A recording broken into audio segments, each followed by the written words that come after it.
What you're about to see is not a political setback. It's not a tough news cycle. It's not a bump in the road for the Democrat Party.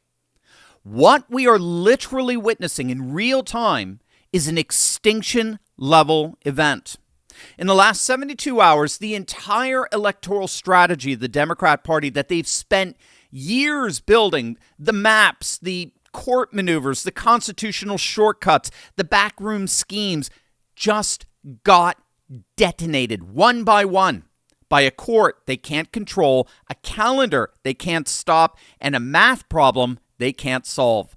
The Virginia Supreme Court just nuked the Democrats' dream of a 10-1 congressional stranglehold on the state of Virginia. Gone in a single ruling.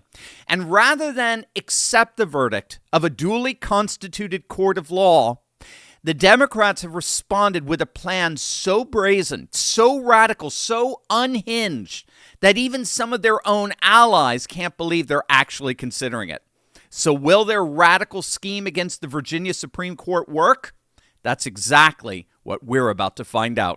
Hey gang, it's me, Dr. Steve, your Patriot Professor, here to celebrate yet another glorious day in the Trumpian golden age that you made possible back in November of 2024, and it looks increasingly likely that you're going to do it again this November in the midterm. So if you want a front row seat on how you continue to change this nation and the world in ways you never even imagined, you know what to do. Make sure to smack that bell and subscribe button. Also, I'm putting together something very special for the Turley Talks community this summer. I can't share all the details just yet, but you want to watch your inbox very closely. Scan the QR code on your screen and sign up for my newsletter so you don't miss what's coming. All right, let's dive right in here, gang. I'm sure you're all aware of the bombshell ruling just delivered by the Virginia Supreme Court on Friday. They dropped what may be the single most consequential state court ruling of the entire 2026 election cycle. The Virginia Supreme Court, in a 4-3 decision, nullified the April 21st referendum that would have altered the state's 6-5 congressional district map to a radical 10-1 Democrat-dominated map. Virginia Democrats thought that they could win the national redistricting wars by pulling off this stunt that barely passed by less than 3 points, this redistricting referendum. It was not popular in the least, and the Virginia Supreme Court struck it down as blatantly unconstitutional. You can't just amend the Virginia Constitution however you want, whenever you want, right? There are procedural rules, obviously. The Virginia Constitution requires that any constitutional amendment be passed by 2 successive General Assemblies, meaning it has to go through the legislature, then through an election, then through the next legislature, and then to the voters. That's the clear, unambiguous process by which to amend the state's constitution. The Democrats emphatically did not do that, not even remotely. All their weeping and gnashing of teeth about democracy didn't change the simple fact that they skipped a step. They rammed this referendum through in one session, and the Virginia Supreme Court called them out on it. And they shot the referendum down as blatantly unconstitutional. So the Democrat dream of a 10-1 House advantage in Virginia is gone, officially gone, dead, buried, as is the Democrats' hopes of taking back the House.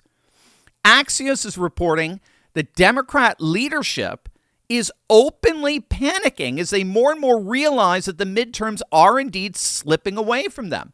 See, what's so fascinating about this upcoming midterms is that it's becoming increasingly apparent that this midterm election will not be decided by the normal pendulum swing of politics. So the pattern that's been operative in all but 3 midterm elections over the last century is that the party in power loses an average of 30 to 40 seats. There's only been 3 exceptions, 1934, 1998, and 2002. But this midterm is unique in that it's being decided more structurally, in that the massive gains that the GOP is making through mid-decade redistricting is now putting them just shy of 1 seat to keep the majority. Here's the latest congressional forecasted map from Inside Elections. They're now projecting that the Republicans are at 217 safe to leaning seats as a result of the Virginia Supreme Court decision, which means that they would only need to win a single toss-up seat to retain the majority at 218, just one. And in case you didn't know, even in their last landslide midterms election back in 2018, when the Democrats won over 40 seats, even in that election, they didn't sweep the toss-ups. They lost several toss-up seats. So winning a single toss-up seat is practically inevitable for the GOP. And keep in mind that this map doesn't include Louisiana, Mississippi, Tennessee, and South Carolina redistricting that's coming up. They'll each net the GOP at least one more seat, collectively about 4 or 5 seats. So we're maybe entering November with as many as 220, 222 seats with the majority already baked in, which will be absolutely devastating to Democrat morale, especially given how broke they are. They're now reportedly $15 million in debt, while the GOP with Trump have a treasure chest, a war chest of upwards of $1 billion to spend. So now you can see why the Democrats are so pathetically desperate that they're actually trying to figure out how to remove every single Virginia Supreme Court justice from office. Did you see this? They're actually trying to purge all 7 Supreme Court justices from the court and then stack the court with a bunch of radical leftists who will just rubber stamp the redistricting referendum. I kid you not. The Democrats are literally plotting to destroy the court itself because they didn't get their way. The New York Times is reporting that right now as we speak, the Democrats are plotting on forcing every single justice on the Virginia Supreme Court into early retirement, all of them at once. Virginia law allows the legislature to set a mandatory retirement age for judges. The current retirement age is 73.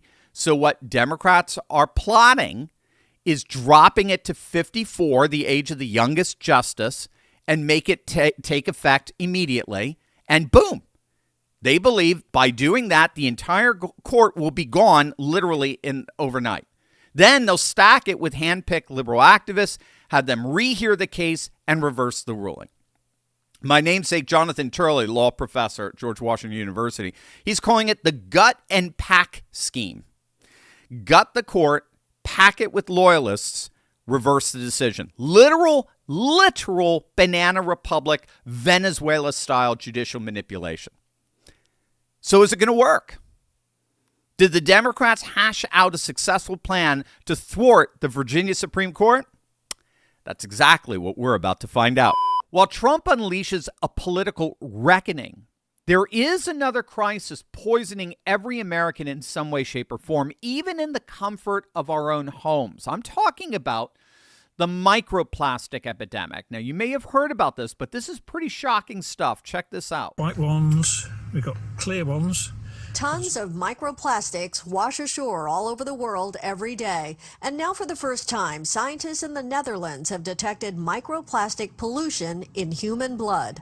All the microplastics and nanoplastics we are exposed to, we inhale and we ingest, that actually, there's so much plastic that it can even enter our bloodstream. The Dutch study on blood samples from healthy adults detected tiny plastic particles in 80% of people. That's right. There's a microplastic crisis poisoning every American in some way, shape, or form. They're in our food, our water, our meats, our proteins. In fact, according to a recent study, we now ingest 6 times more microplastics than in 1990. It's wreaking havoc on our health and on our organ functions, and unfortunately, no one is immune from this. But there is an amazing solution. There's a unique bacterial strain found only in kimchi that's been found to effectively degrade microplastics. In fact, traditional kimchi is one of the world's most powerful superfoods. But let's be honest, it's messy, it's strong smelling, and not exactly easy to eat every single day. So that's why our good friends over at Brightcore created Kimchi One. Now you can get all the benefits of premium fermented kimchi in convenient capsule form. No mess, no taste, no hassle. I've been taking Kimchi 1 every single day for months now, and gang, I love it. Each capsule delivers over 900 probiotic strains, live enzymes, and antioxidants that help restore balance in your gut. People are seeing improvements in digestion, bloating, regularity, energy, metabolism. Studies show that kimchi even reduces the risk of obesity. Kimchi 1 is all natural, non-GMO, and 100% made right here in the USA. It's completely dairy-free, gluten-free, soy-free, so just anyone could take it. I personally love it, and I love knowing that I'm supporting my gut and overall health in one simple step. So if you've been looking for a way to boost your immune system and remove microplastic toxins from your body, this is it. You can get 25% off your order by going to the link below, or for an even better deal, give them a call. My friends at Brightcore would love to chat with you, and they're going to give you 50% off plus free shipping. Call them at 888-597-0233. The first 100 callers to order are going to get a free bottle of vitamin D3. Again, you only get that 50% off and free shipping when you give them a call. So once again, that number is 888-597-0233. The Virginia Department of Elections Commissioner Stephen Koski submitted a declaration to the court when it was considering the constitutionality of the referendum.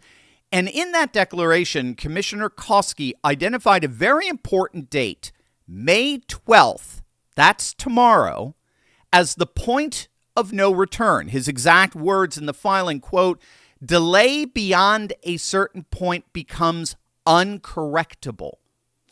Once the Virginia Department of Elections begins implementing congressional district lines after May 12th, any court order to change the map would require reversing work already completed, reassigning voters, reissuing district assignment notices, reprogramming election systems, reissuing ballots. The commissioner testified that this isn't an administrative inconvenience. It's the kind of mid-cycle disruption that produces the exact election administration errors the system is specifically designed to prevent, such as voters receiving the wrong ballot, or precincts misassigned, or voter registrations out of date. So, bottom line, the Department of Elections Commissioner of Virginia said in an affidavit that May 12th, tomorrow, is the point of no return. That's what he was telling the Supreme Court. That their decision could not be any later than May 12th because whatever maps they're using can't be modified after that date, which just so happens to be, did I mention, tomorrow. So even if the Democrats really attempted to try this ill-gotten plan, they would have to do it all before the end of the day. It's simply impossible. It can't happen. Even in the most optimistic Democrat scenario where the legislature instantly passes an emergency mandatory retirement age bill that hasn't even been written yet, then Governor Spanberger signs it literally that very same day. She hasn't even endorsed the plan yet. New justices are then somehow immediately appointed and confirmed. The court reverses the ruling overnight and a new map is ordered. All of that would have to be done before the end of day tomorrow. At least I'll give them 24 hours. And that's before anyone even gets to the inevitable constitutional challenges that would stop it in court. It's not going to gang, even if this did happen, its legality would immediately be contested. And guess who would ultimately rule on this age limit legality? The Virginia Supreme Court. The very justices they're trying to remove. They're the ones who would ultimately determine the legality of the law. Gang, bottom line, I'm sorry. If you're a Democrat, I'm sorry to tell you, Virginia redistricting is dead. It's gone. At least this amendment is dead. Maybe you could try again in 2028, but it's done. But put a fork in it. It is done. There's no way around that. But more than that, this gun and pack scheme isn't just a failed legal maneuver. It's a confession. It's an admission. Again, bottom line, that level of obvious desperation that the Democrats are willing to consider doesn't come from a party that thinks it can win fair elections. That's not coming from a position of confidence. It comes from a party that is beginning to understand in the marrow of its bones that the structural architecture depended on for 40 years is collapsing. The Calais ruling from the U.S. Supreme Court has already declared race-based gerrymandering unconstitutional. Do you realize that takes a sledgehammer to an estimated 122 Democrat-held House districts throughout the nation? That's more than half of their caucus, their congressional caucus. The Virginia redistricting just got shot down. Florida, Texas, Ohio, Missouri, Tennessee, North Carolina, South Carolina, they're all moving they're all gaining seats. And 2030, the next full census and full national redistricting looms on the horizon, with blue states not only losing 12 to 14 congressional seats, but also with a Supreme Court precedent that now forbids the racial engineering Democrats use to build their entire House coalition over the last several decades. And when you add all of that up, what you're witnessing is not a party having a bad cycle. You're watching a party that, on some level, knows it's being structurally locked out of power for a generation. And so that explains why it's willing to torch every democratic norm, every judicial institution, every legal principle to try desperately to stop it. The desperation is manifest. The map is moving against them. And the redistricting earthquake that we're living through right now, from Calais to Virginia to Florida to Texas to the 2030 census, is just getting started. So what do you guys think? Are we witnessing an extinction level event for the Democrats? Let me know in the comments section below. And as always, make sure to smack that bell and subscribe button for breaking news and analysis you're not going to get anywhere else. Love you guys. God bless.